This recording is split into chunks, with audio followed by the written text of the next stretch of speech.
You made the plea after the Big 12 loss to Cincinnati that these guys deserve to be in the postseason.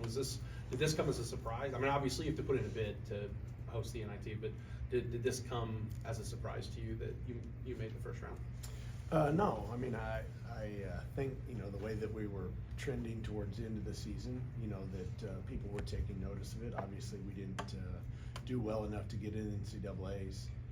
And so, when they asked us if we had an interest in playing in some of the lesser tournaments, the answer was no. And then, we talked about the Crown and the timing of the Crown tournament, and again, the answer was no. But the NIT is one of the most historic tournaments in the country. I mean, before the NCAAs, we had the NIT, and I've always grown up holding the NIT in very, very high regard. And again, I think that these guys have bad taste in their mouth of the way that they played against Cincinnati in the Big 12 tournament, and this gives them an opportunity to compete for a championship, and that's what we came here to do, is to compete for championships. So this is another opportunity, and on top of that, it's a home game, and we're gonna really do make a concerted effort to raise money for the fire victims and the people of Stillwater that have lost so much here in the last, over the last couple days.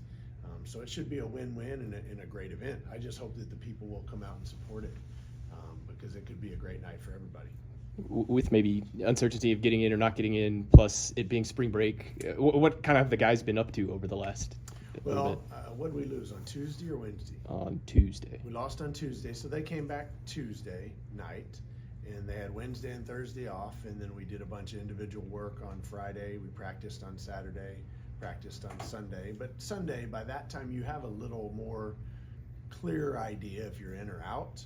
I know that I've read some of the accounts about Wichita State, which is interesting to me, but I thought we had a pretty good chance of getting in. So Sunday was a much more directed practice, if you will.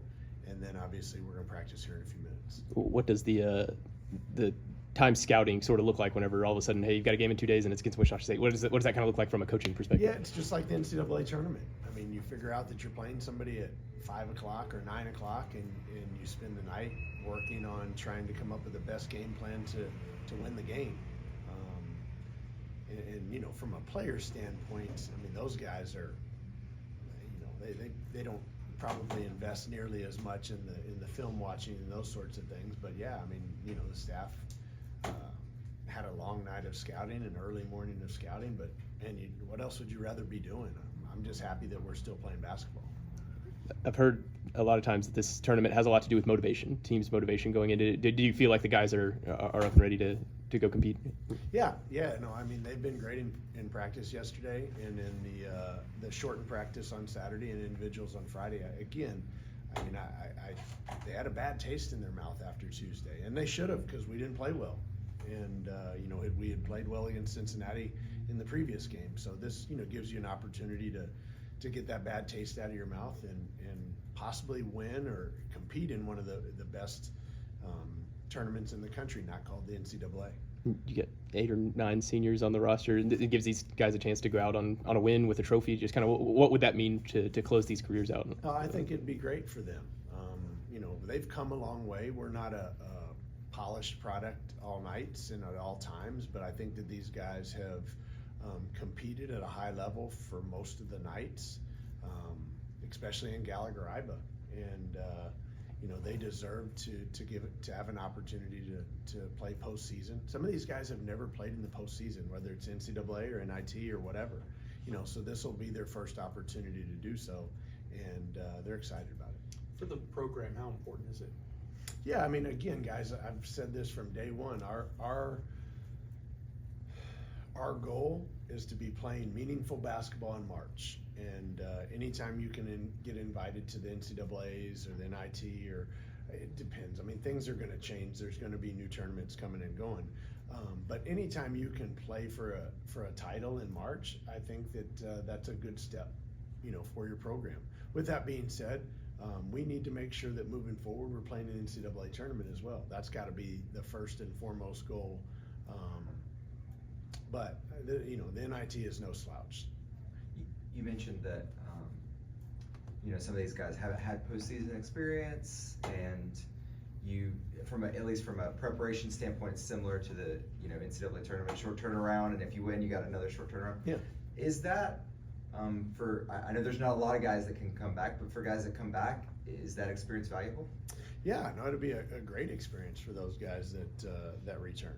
I think if you go back over the course of history, and Brian and I kind of talked about this a little last night through text, if you go back through the course of history and you were to say, okay, these teams made a nice run in the NIT, and then they had players returning the next year, and I don't know the number, the next year the numbers were pretty high that they went to the NCAA tournament. Now, with all that being said, the transfer portal was not in effect then, so who knows?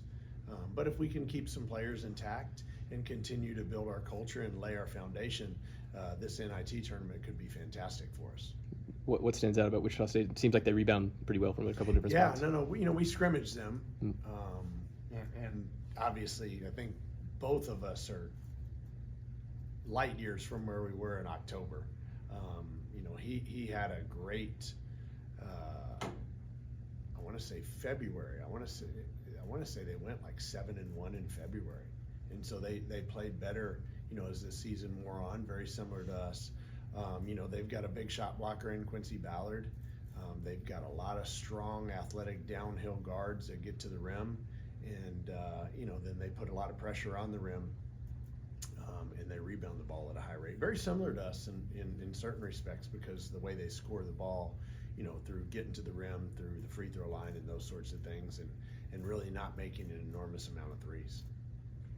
You mentioned the wanting to help out with the community with the fire stuff. Can you just sort of walk through? Was there a point on Friday where you're checking on assistants and players, and what was that like for you? Yeah, it's a good question to ask. So on Friday afternoon, we're watching what I call Portal TV, and it's probably 4:30 or so, and you've already gotten the text from your wives saying, hey, we need to pick up the kids early. They're getting them out of school. They're worried about bus routes, and Scott Sutton's getting notices from his family saying, hey, we're going to have to evacuate our house. And to be very honest with you, I don't think any of us understood the gravity of it, right? I don't think any of us understood the gravity of it. And so at some point when Scott's house got evacuated, I'm like, hey guys, get out of here. We can watch Portal TV anytime. Y'all go take care of your families. And we all kind of went our separate ways. And, as the night wore on, I think I got evacuated from my home probably about 8 o'clock.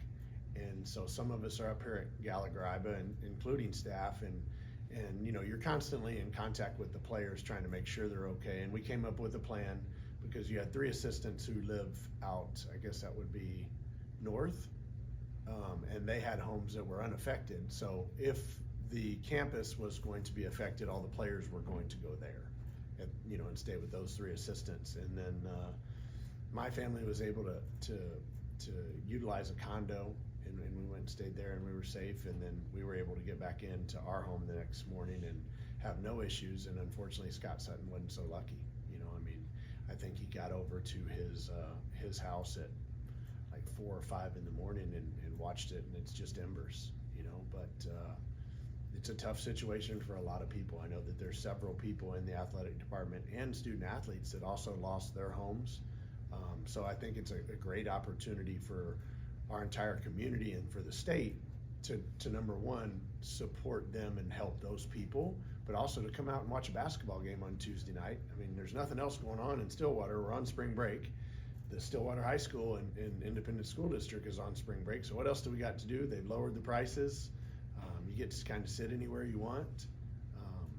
So hopefully we'll have a good turnout, and we'll play well, but more importantly, we'll really help to raise funds and awareness, and bring items in to help the people of our community. Obviously a unique situation. How do you support people like Scott that personally that have been so impacted, and what do you think sort of the role is for this team this week and going forward when something like this happens? Yeah, well, I think you should always play for things bigger and larger than yourself, and this is certainly an opportunity to do so. You know, we've all banded together in the athletic department and specifically with the staff and, you know, help them with gift cards and meals and items and clothes and all those sorts of things. And the athletic department has banded together to help them as well. So I'm sure that will continue to occur. But it's just a tough time. I mean, you know, I can't imagine having my home burned down and then having to go over there the next day. But, you know, they were able to go back in and sift through some of the ashes, and Scott's wife found both of her wedding rings. He found his. I mean, so they were able to recover some things for their daughter and her wedding. And you know, it's a sad deal, but I think that they're very blessed and appreciative of the small things that they were able to recover, and they never lost sight of the fact that the most important thing is that their family is intact and they were all safe. So I thought one of the best things about the entire event was we lost no one, right? There were no injuries, no casualties, so that means that you know, the city and the state did a great job in trying to manage the fires and those sorts of things.